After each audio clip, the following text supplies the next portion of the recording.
दोस्तों नमस्कार। Knowledge with Suresh channel में स्वागत है। बंगाल की खाड़ी में चक्रवाती तूफान जवाद का लेटेस्ट अपडेट लेकर मैं आया हूं और मैं आज आपको ये बताऊंगा कि तूफान जो बनते हैं बंगाल की खाड़ी में वो अक्सर उड़ीसा की ओर क्यों आते हैं और बंगाल की खाड़ी में तूफान हमेशा क्यों बनते हैं। इन सभी कारणों को मैं आपको बताने का कोशिश करूंगा और साथ ही साथ ये भी बताऊंगा कि हमारे जसपुर छत्तीसगढ़ में क्या प्रभाव रहेगा पहले के फोरकास्ट में और अभी के फोरकास्ट में। यानी कि पहले जो भविष्यवाणी हुआ 3-4 दिन पहले पूर्व में जैसे मैं वीडियो में लेकर आया था और अभी का जो भविष्यवाणी है उसमें कुछ तब्दीली हुआ है और जो चक्रवाती तूफान का गति है और उसका जो पथ है उसमें भी चेंज हुआ है। तो इस सभी चीज़ों को मैं आपको बताऊंगा। तो चलिए अब शुरू करते हैं हम लोग। तो देखिए अभी जो तूफान है अभी सुबह के 10 बज रहे हैं और अभी का जो स्थिति है वो ये है कि पूरी तट से है ना, ये उड़ीसा का पुरी है, यहाँ पर पूरी तट से 410 किलोमीटर ये दक्षिण पश्चिम दिशा में है। ये यहाँ पर से साइक्लोन है और ये अभी चक्रवात का फर्स्ट स्टेज है, साइक्लोनिक स्टॉर्म। दोस्तों डीप डिप्रेशन के बाद जो भी अगला स्टेज होता है, जब हवा 60 से 90 किलोमीटर प्रति घंटे की चाल से जब उसके कोर विंड में चलने लगती है तो उसको कहा जाता है साइक्लोनिक स्टॉर्म। तो तूफान जो है उसका एक केंद्र होता है जिसके चारों ओर हवाएं घूमती हैं। देखिए एक केंद्र होता है, इसके चारों ओर हवाएं घूमती है तेजी से, ठीक है। और जो केंद्र वाला हिस्सा होता है यहाँ से हवाएं ऊपर उठती हैं, ठीक है। इसको वर्टिकल विंड कहा जाता है। नीचे से ऊपर हवाएं बहुत तेजी से उठती हैं और ये इतना ऊपर उठती हैं कि ये 9 से 10 किलोमीटर की ऊंचाई पर जाते हैं और जाने के बाद चूंकि ऊपर वायुमंडल में और उसको जगह नहीं मिलता तो फलस्वरूप इसका जो है इस तरह से ये अगल बगल इस तरह से हवाएं जाती हैं और इसे चूंकि ये हवाएं जब ऊपर उठती हैं तो यहाँ पर बादल बनते हैं, बारिश होता है, फिर ये नमी से रहित हो जाता है, नमी इसमें नहीं रहता और ये हवा ठंडा हो जाता है और ठंडा होने के बाद ये आउटर पेरिफेरल में जाके बैठता है, ठीक है, जिसको आउटर रिंग रोड में होता है। और चूंकि इसमें कुछ क्लाउड इसमें जरूर होते हैं जो अपर एयर क्लाउड होते हैं और ये बारिश नहीं करते लेकिन ये क्लाउड ये होते हैं। तो अभी उसी तरह का कुछ सिचुएशन है कि यहाँ पर साइक्लोनिक स्टॉर्म है और इसका आउटर पेरिफेरल ये है, तो यहाँ हवाएं बैठ रही हैं और इसीलिए हमारे जसपुर छत्तीसगढ़ में अभी बादल, हल्के बादल छाए हैं, क्लाउडी है और मौसम बहुत ठंडा है। ठंडा इसीलिए है, कल देखिए कल भी बहुत ठंड था। तो कारण ये है कि तूफान जो बनता है उसका केंद्र से हवाएं वर्टिकल ऊपर की ओर उठती हैं, है ना, ऊर्ध्वाधर ऊपर की ओर उठती हैं और थोड़ा सा बगल में जाके इस तरह से बैठती हैं। तो ये हवाएं बहुत ठंडी होती हैं, तो इसको आउटर पेरिफेरल कहा जाता है। अब मैं बताता हूं कि जो तूफान होता है, समुद्री तूफान या चक्रवात, उसके केंद्र के चारों ओर जो कोर विंड होता है उस कोर विंड में सबसे ज्यादा हवा का स्पीड होता है। हवाएं गोल गोल से एकदम बाउंडर की तरह घूमती हैं। गर्मी के दिनों में हम लोग की तरफ बाउंडर बना होगा तो बाउंडर आप देखे होंगे कि कोई भी बाउंडर के केंद्र के चारों ओर हवाएं बहुत तेज घूमती हैं। तो यहाँ भी उसी तरह का कहानी है, यहाँ भी हवाएं बहुत तेज घूमती हैं। तो केंद्र के चारों ओर जो हवाएं तेज घूमती हैं उसका जो रेडियस होता है, परिधि का जो रेडियस होता है ना, वो करीब 50 से 100 किलोमीटर तक का एरिया होता है। तो उतना बड़ा एरिया को इफेक्ट करता है और वहाँ ही सबसे ज़्यादा गति होता है। तो जो तूफान का हवा का स्पीड है जो मेजर करते हैं वहीं पस का करते हैं। तो अभी ये 60 से 90 किलोमीटर प्रति घंटे की चाल से हवा चल रहा है। अब तूफान का जो आगे बढ़ने का गति होता है, देखिए तूफान क्या है, एक ही जगह पे स्थिर रह के दिन रात वहां पर इस तरह से हवाएं नहीं घूमेंगी। चूंकि पृथ्वी पश्चिम से पूरब की ओर घूम रही है तो इसमें विचलन होगा, ठीक है, ये विचलन होगा, ये आगे बढ़ेगा, पश्चिम की ओर बढ़ेगा। तो आगे बढ़ने की जो गति होती है, इसका केंद्र का जो आगे बढ़ने की गति होती है, हवाओं के घूमने की गति अलग है लेकिन केंद्र के जो आगे बढ़ने की गति होती है वो अलग होती है। और अभी वो 4 किलोमीटर प्रति घंटे की चाल से आगे बढ़ रहा है। कल जो है ये करीब 20 से 22 किलोमीटर प्रति घंटे की चाल से ये बढ़ रहा था, लेकिन अब ये क्या है, मुड़ने की कगार पर है। ये इसलिए इसका गति कम हो गया है क्योंकि आमतौर पर क्या होता है ना कि जैसे ये साइक्लोन ये उत्तर पश्चिम दिशा में आगे बढ़ रहा था तो ये तट को टकराने के बाद ये आगे बढ़ता, लेकिन अभी भारत में शीत ऋतु है और अभी एक नया वेस्टर्न डिस्टर्बेंस आया है। वेस्टर्न डिस्टर्बेंस जो है मैं कभी बताऊंगा इसके बारे में डिटेल। तो ये एक एंटी साइक्लोन होता है, ये एंटी साइक्लोन यहाँ उतरा हुआ है और एंटी साइक्लोन यहाँ भारत में उतरते हैं जिसकी वजह से हम लोग को सर्दी पड़ता है। तो ये anti cyclone high pressure build करता है और तूफान लो प्रेशर बिल्ड करता है। तो दोनों एक दूसरे का जस्ट विपरीत है, दोनों एक दूसरे का विपरीत है। और विपरीत होने की वजह से ये क्या है कि ये तूफान इधर आगे तो बढ़ना चाहता है लेकिन ये आगे बढ़ने नहीं दे रहा है। फलस्वरूप ये अभी क्या है, इसका स्पीड स्लो हो गया है, ये लगभग लगभग रुक सा गया है, यूं कहें 4 किलोमीटर प्रति घंटे की चाल मैंने बहुत कम होता है, 1 घंटा बाद ये 4 किलोमीटर आगे जाएगा। ठीक है, तो अब ये क्या करेगा, अब इधर ये दक्षिण में आ नहीं सकता, क्योंकि ऐसा हो भी नहीं सकता, आना भी नहीं चाहेगा ये, क्योंकि पृथ्वी का सिस्टम जो मैकेनिज्म है, फेरेल का जो नियम है वो सब फॉलो नहीं होगा। तो फलस्वरूप ये क्या करेगा, दाहिनी ओर मुड़ेगा, दाहिनी ओर मुड़ेगा, इधर जाना चाहेगा क्योंकि इधर उसको खाली जगह है। ठीक है, और म्यांमार में भी ये एंटी साइक्लोन डेवलप है। अगर ये एंटी साइक्लोन म्यांमार में नहीं रहता तो ये यहीं से रिकर्व करके इस तरह से ये चल देता, लेकिन क्या है, ये म्यांमार में भी एंटी साइक्लोन, जब से यहाँ पर लो प्रेशर एरिया बना था, यहाँ पर से एक एंटी साइक्लोन बिल्ड हुआ था, तो ये एंटी साइक्लोन इधर इसको मुड़ने नहीं दिया। ठीक है, तो इसीलिए ये इस दिशा में आगे बढ़ा, और अब जब ये तट के पास आना चाह रहा है तो भारत का जो एंटी साइक्लोन डेवलप है, जिस वेस्टर्न डिस्टर्बेंस, वो उसको आने नहीं दे रहा है। तो ये दोनों के बीच में एक जगह है, इसीलिए ये दाहिनी ओर ये मुड़ रहा है। तो ये क्या होगा कि आज चूंकि टकराने का जो फोरकास्ट था आज था, मतलब 3-4 दिन पहले फोरकास्ट ये हुआ था कि 4 तारीख के दोपहर को ये पुरी और श्रीकाकुलम के बीच में टकराएगा, लेकिन वही है कि अभी इसका स्पीड बहुत स्लो हो गया है आगे बढ़ने का, तो अब चेंज हो गया है फोरकास्ट में। ये कल दोपहर 5 तारीख को ये दोपहर को ये पुरी में तट के पास ये से टकराते हुए ये तट के समानांतर इस तरह से आगे बढ़ेगा, और अभी चूंकि ये बहुत देर तक समुद्र में यहाँ पर स्थिर टाइप से रहेगा, 4 किलोमीटर प्रति घंटे की चाल से बढ़ेगा, मतलब स्थिर टाइप से रहेगा, तो इसका और भी गहराने का संभावना है। अभी ये साइक्लोनिक स्टॉर्म के रूप में है, तो ये आगे चल के सीवियर साइक्लोनिक स्टॉर्म में बदल जाएगा, जो कि 90 से 120 किलोमीटर प्रति घंटे की चाल से कोरविंड चलेगा, जिसकी वजह से ये सेकेंड स्टेज का तूफान ये हो जाएगा। लेकिन फिर ये कल दोपहर को जब पूरी तट में टकराएगा तो क्या है, स्थल भाग में आने के बाद उसको अवरोध मिलता है, पेड़ पौधा पहाड़ पर्वत होते हैं, तो जिसकी वजह से हवाओं का रफ्तार थोड़ा कम होता है, तो कम होने की वजह से ये क्या होगा, ये थोड़ा सा कमजोर होगा और ये तट के समानांतर जाएगा। तो भले ही इधर तो समुद्री खुला इलाका है, लेकिन जब ये स्थल भाग की ओर इस तरह से कोरविंड इसका पड़ेगा तो थोड़ा सा ये कमजोर होगा, और आगे चल के ये हो सकता है कि डीप डिप्रेशन के रूप में ये वेस्ट बंगाल की ओर चला जाए। तो हमारे जसपुर में इम्पैक्ट कब पड़ेगा, देखिए पहले के फोरकास्ट में ये तय नहीं था कि ये सेकेंड स्टेज का तूफान बनेगा, ये ज्यादा से ज्यादा डीप डिप्रेशन और साइक्लोनिक स्टॉर्म बनेगा, ऐसा कहा जा रहा था।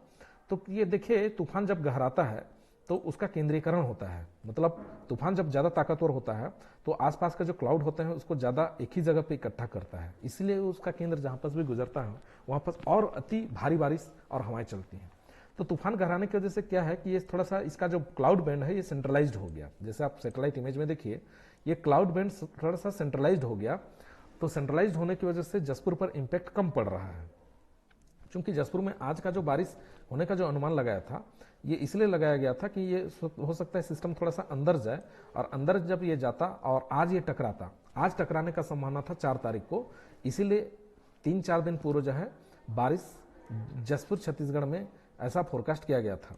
लेकिन तूफान हमारे हिसाब से नहीं चलेगा, तूफान अपने गति जो इसका बढ़ने का है ये बहुत सारे कारक होते हैं, क्योंकि ठीक उसी समय एक नया वेस्टर्न डिस्टर्बेंस आ गया, वेस्टर्न डिस्टर्बेंस आने की वजह से इसका गति थोड़ा स्लो हो गया है, तो इसीलिए ये अभी समुद्र में ही है, तो इसलिए फोरकास्ट थोड़ा बदल गया है। आज बारिश नहीं होगा जसपुर में, कल बारिश होगा, क्योंकि कल ये पूरी तट में टकराएगा तो इसका क्लाउड बैंड टच करेगा थोड़ा सा, है ना, जो थोड़ा सा इनर क्लाउड बैंड है ये हमारे जसपुर और झारखंड के साथ ये टचेस है, तो थोड़ा सा ये क्लाउड आ सकता है। तो बारिश बहुत ज्यादा नहीं होगा, हल्का फुल्का कहीं कहीं बारिश होगा, हर जगह बारिश नहीं होगा, कहीं कहीं हल्की बारिश हो सकता है। और जब ये कमजोर होगा आगे चल के, मान के चलिए तट के समानांतर जाके ये थोड़ा सा कमजोर होता है, तो कमजोर जब होगा तूफान तो क्या होगा कि क्लाउड का जो एक ही जगह पे केंद्रीकरण हो रहा था थोड़ा सा स्प्रेड होगा, फैलेगा, तो क्लाउड फैलेगा थोड़ा सा, तो हो सकता है हमारा जसपुर छत्तीसगढ़ इधर थोड़ा सा रायगढ़ और ये इलाका थोड़ा जद में आ जाए, इसके जद में आएगा, इसके प्रभाव में आएगा, तो हो सकता है बारिश की मात्रा शाम तक थोड़ा सा बढ़ सकती है। तो ये था फोरकास्ट तूफान का। अब हम लोग चलते हैं कि बंगाल की खाड़ी में ज्यादा तूफान क्यों बनते हैं और उसका इम्पैक्ट हमारे पड़ोसी राज्य उड़ीसा को ही क्यों होता है। पिछले 20-25 सालों से ये देखा हमेशा जा रहा है कि सबसे ज्यादा तूफान, अगर बंगाल की खाड़ी में 100 तूफान बन रहे हैं, एक तो एग्जाम्पल है, तो 70 से 80 तूफान जो है उड़ीसा तट को हिट करते हैं, उड़ीसा की ओर आते हैं। बाकी जो अन्य जो तूफान है वो या तो आंध्र प्रदेश की ओर जाते हैं या कभी कभी ये वेस्ट बंगाल की ओर जाते हैं। लेकिन वेस्ट बंगाल की ओर जो जाने वाला तूफान होता है वो उत्तरी उड़ीसा को कहीं ना कहीं थोड़ा सा प्रभावित जरूर करता है। और जैसे उत्तरी आंध्र में भी अगर आता है तूफान, जैसे विशाखापट्टनम के आसपास, तो भी थोड़ा सा दक्षिणी उड़ीसा को इम्पैक्ट करता है। तो उड़ीसा एक ऐसा जगह में है, चाहे वो आंध्र प्रदेश की ओर तूफान आए, चाहे वो बांग्लादेश या पश्चिम बंगाल की ओर तूफान जाए, इसको थोड़ा ना थोड़ा कहीं पास इम्पैक्ट होता ही है। दूसरा बात यह है कि आमतौर पर तो तूफानों का जन्म होता है अंडमान निकोबार के आसपास होता है। पहले सर्कुलेशन बनेगा या तो लो प्रेशर एरिया बनेगा, ठीक है। यहाँ पास गल्फ ऑफ थाईलैंड भी है, ठीक है। तो यहाँ पास तूफानों का जन्म यहाँ पास होता है। और ज़्यादातर तूफान जब भी डेवलप होते हैं वो पश्चिम दिशा में बहुत कम गति करते हैं, वो हमेशा उत्तर पश्चिम दिशा में ज़्यादातर गति करते हैं। चाहे फाइलिन चक्रवात हो, चाहे हुदहुद चक्रवात हो, हुदहुद चक्रवात विशाखापट्टनम में आया था, चाहे तितली हो, चाहे बहुत सारे जो तूफान हैं उनका जन्म अंडमान निकोबार आसपास ही होता है और ये आगे उत्तर पश्चिम दिशा में आगे बढ़ते हैं। आप जब अंडमान निकोबार से उत्तर पश्चिम दिशा में जाएंगे तो तट में सबसे पहले आपका सामना उड़ीसा राज्य से ही होगा। इसीलिए उड़ीसा राज्य में ज़्यादा तूफानों का प्रभाव होता है। हर साल कुछ न कुछ तूफान बनते हैं। और 2019 में जो फेनी चक्रवात आया था जिसमें भुवनेश्वर और कटक को पूरी तरह से तबाह कर दिया था, वो चिल्का झील से टकरा कर अंदर घुसा और राजधानी भुवनेश्वर और कटक को बहुत तेज़ी से प्रभावित करते हुए आगे बढ़ा था। तो उसमें बहुत सारा नुकसान हुआ था। और जान का तो कम नुकसान होता है लेकिन माल का ज़्यादा नुकसान होता है। सामानों का, जैसे इंफ्रास्ट्रक्चर होता है, टेलीफोन नेटवर्क और बिजली के पोल्स वगैरह जो हानि होते हैं वो ज़्यादा होते हैं। क्योंकि उड़ीसा में सन 1999 में महाभीषण चक्रवात आया था जो कैटेगरी 4 का तूफान था और ये पारादीप तट पर टकराया था। और उस समय हमारा जो भारतीय मौसम विभाग है, हम लोग के पास उतने जो है हाई टेक्नोलॉजी के सैटेलाइट नहीं थे, हाई तकनीक नहीं था, जिसकी वजह से हम फोरकास्ट नहीं कर पाए और उसमें करीब 10,000 लोग मारे गए थे। और उस समय किसी भी प्रकार का पूर्व जो है सूचना नहीं था और राज्य सरकार किसी प्रकार का तैयारी नहीं कर पाया। अभी क्या है, उड़ीसा ने साइक्लोन को लड़ने के लिए, साइक्लोन से लड़ने के लिए ये काफ़ी अपना इंफ्रास्ट्रक्चर में तब्दीली किया है, अपने इंफ्रास्ट्रक्चर में बदलाव किया है और तटीय क्षेत्रों में साइक्लोन सेंटर बनाए गए हैं। साइक्लोन सेंटर एक कम्युनिटी हॉल टाइप से होता है, जैसे हम लोग की तरफ सामुदायिक भवन होते हैं, लेकिन सामुदायिक भवन बहुत छोटा होता है। उसमें क्या है, बहुत सारे कमरे होते हैं, किचन होते हैं, जनरेटर का पूरा व्यवस्था होता है, लाइटिंग का पूरा व्यवस्था होता है और इस तरह से उसका बिल्डिंग का इंफ्रास्ट्रक्चर तैयार किया जाता है, बेस तैयार किया जाता है और उसका दीवार होता है कि ये कैटेगरी 4 का भी तूफान को झेल पाए। तो उस तरह से साइक्लोन सेंटर हर ग्राम पंचायत में है। तटीय क्षेत्रों में, चाहे हम पुरी की बात करें, इधर आपका जो जितने भी कोस्टल डिस्ट्रिक्ट हैं, जगत सिंहपुर है ना, और इधर बालेश्वर, तो ये गंजाम, इधर गोपालपुर तरफ, तो ये पूरे कोस्टल एरिया में एक साइक्लोन सेंटर राज्य सरकार ने बनाए हैं। और जितने भी जिनका कच्चा घर है, जिनके कच्चे मकान हैं, तो उनको जो है ये सुरक्षित स्थानों में उस साइक्लोन सेंटर में पहुंचाते हैं। तो इस तरह से चक्रवात से लड़ना सीख गया है।